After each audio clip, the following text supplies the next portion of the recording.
Hello, in this video I'm gonna show you how we can erase all data on Xiaomi 14T and 14T Pro in order to remove everything from your device and start with the initial configuration again.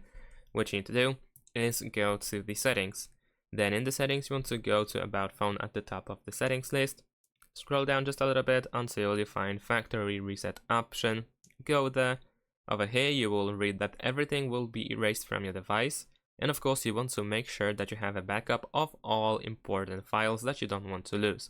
So make sure to make the backup, and then you want to simply press this erase all data button. Enter the password if you have one and go next, and then confirm that you want to reset. Of course you can still use, for instance, Xiaomi Cloud, as it is we can be informed about this over here, that all backups stored on this device will be deleted permanently.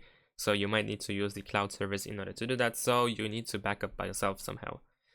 And if you are certain that you want to perform the factory reset and you want to erase everything, then press factory reset button, and that's pretty much it. Thanks for watching, leave a like and subscribe to my channel, and see you in my next videos. Bye.